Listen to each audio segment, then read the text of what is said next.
så fortsätter vi programmet här på Globala torget där vårt fokus idag är Sydafrika. Koleka Putuma är en poet som skakade om landet med sin samling Kollektiv Amnesi, Kollektiv Amnesia. Nu ska vi få höra henne i samtal med författaren Judith Kiros. Hello and welcome to this conversation with the South African poet Koleka Putuma. My name is Judith Kiros and I have a ton of questions to go through. I don't know if we'll be able to manage them in 15 minutes, but we'll see what we can do. I'm very excited to talk to Koleka about her collection, Kollektiv Amnesia, which is now out in Swedish, soon to be out in Swedish, as Kollektiv Minnesförlust. Welcome. Hi. Hey. I was thinking we could start with talking about Kollektiv Amnesia. So it's a poetry collection that examines blackness and queerness and class and Christianity, and it sounds like a lot. But it's so to the point, so solid and so kind of complex at the same time. And I'm thinking that the book is also about the political aspects of memory. What are we encouraged to forget and why? And I was thinking about your poetry in connection to Kollektiv Amnesia. Would you say that your poetry is an attempt to combat that? First of all, can I just say how strange this is to be doing everything in this format, but I'm going to try my best to focus. Yeah, I guess when I started writing Kollektiv Amnesia, the process for me kind of felt like a digging up and an attempt to kind of find out certain things about my own lineage, my country, myself, and trying to place what I was taught in my upbringing at school up against what it was that I was not taught or told, or the things that we were kind of taught in school that were not necessarily the full truth. And so starting to write these poems for me was a process of like opening up and trying to remember certain things in an attempt to move forward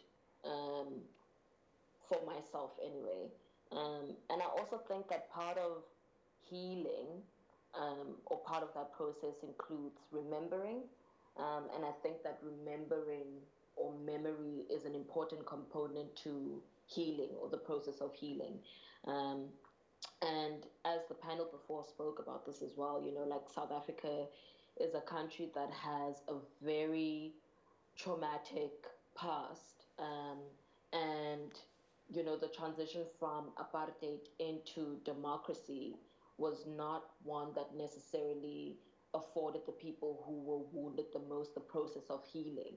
And so we now live in a country, in a society where we are encouraged to kind of, you know, forget about the past, to move on, or, you know, oh, apartheid happened such a long time ago, we need to be looking forward. But that process of healing or that process of remembering so that people can move forward and heal and work through things was not necessarily afforded to the people who were most harmed by the legacies of apartheid and colonialism.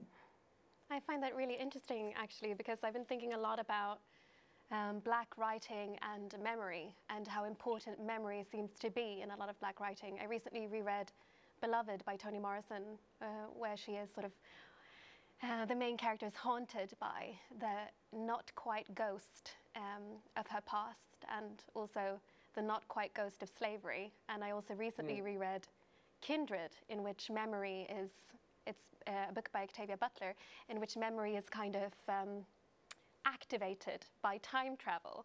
And so I find that interesting. I mean, in when it comes to kind of, you mention it in healing, but also, I think, in writing. In writing, as you describe it, as storytelling and memory. And also, I know that there are 3 parts in your book, one of which is buried memory. And the final one is post-memory. And I know this isn't one of the questions I sent to you, but what is post-memory to you? Post-memory is, for me, I guess, just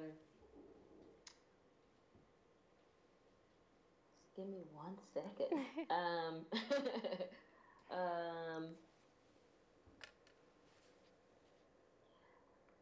Post-memory for me, I guess, is all the residue stuff, remembering the stuff that is in what was left behind by the thing that happened, the residue, the memory of something you did not quite experience, but it affects you by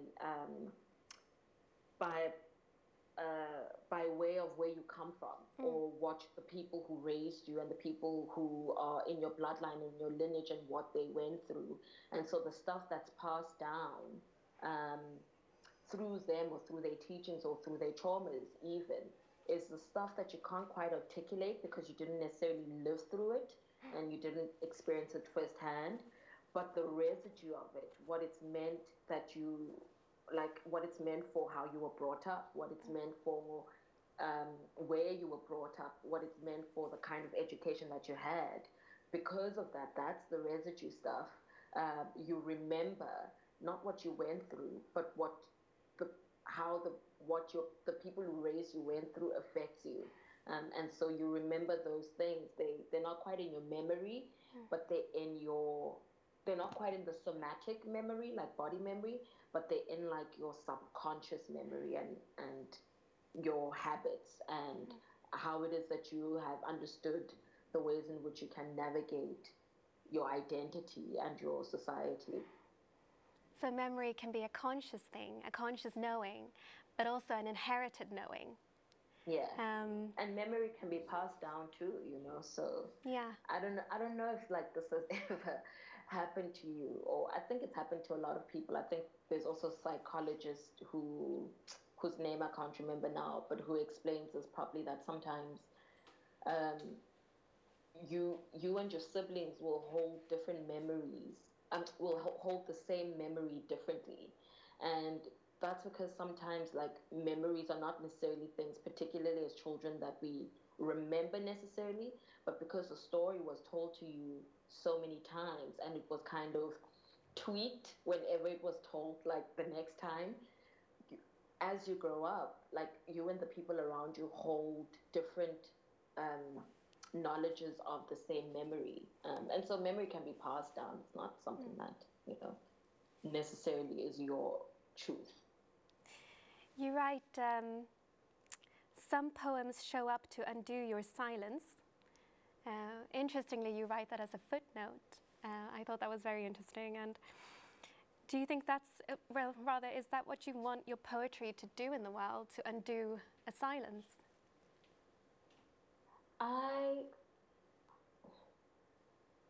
There were poems in Kollektiv Amnesia just before like we were getting down to like the final editions of the book that I was like, I cannot release this collection with like this poem or this poem or this poem. And a large part of that is that, sometimes your story does not only belong to you, that sometimes you share parts of your narrative with the people who hurt you, with the people who raised you, ex-lovers, for example. And so to tell your story is to, in a way, sometimes expose the other person who's a part of that story. And so the biggest challenge for me when writing this was to undo certain silences that I'd learned or that I'd been conditioned to learn as a Black, queer woman, raised Christian raised in post-apartheid South Africa that's not really post-apartheid because a lot of the residues are still there.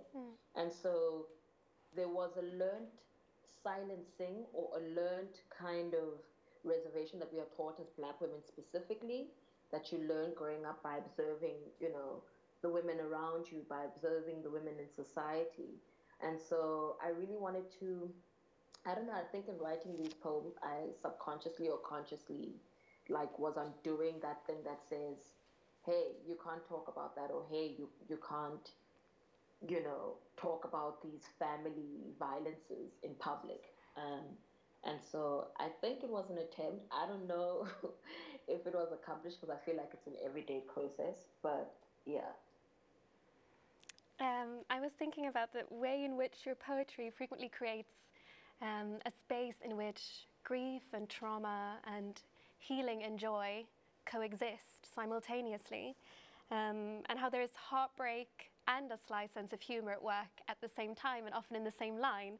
I'm thinking particularly about, I want someone who is going to look at me and love me the way that white people look at and love Mandela, which is brilliant because it's so tragic and so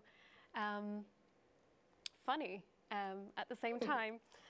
Can you talk a bit about writing about trauma and joy as a Black queer writer? This question is loaded, but I think the dominant narrative that sells in the media, first of all, and in popular culture, or the dominant narrative and the way that the Black queer body is represented in the spaces that we consume the most, which is pop culture, which is mainstream media, is that body is always in a constant state of hiding, violence, negotiating a lot, going through a lot, pain, rejection. And so there's all of these kind of states of being that are always projected onto a body like mine, for example, like a Black queer woman body.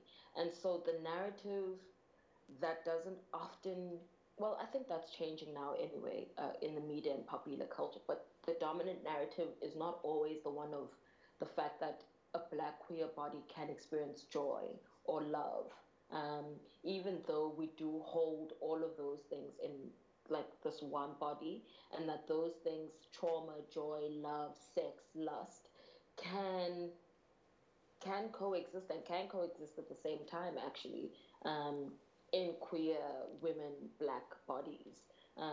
But yet the dominant narrative is that body is only a site of trauma, or that the stories that,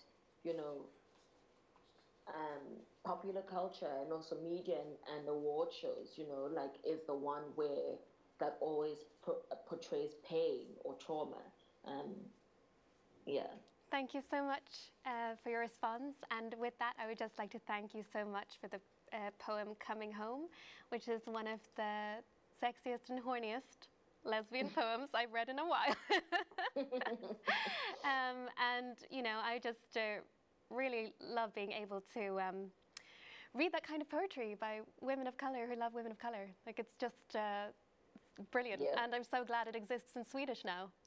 And with those words, I'd like to thank you, Koleka, for this conversation. We have to wrap up now.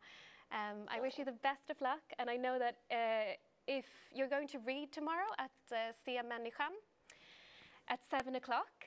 So if you want to listen to Koleka read, which is strongly recommended, then 19 at sina tomorrow. And thank you so much to the audience at home for listening.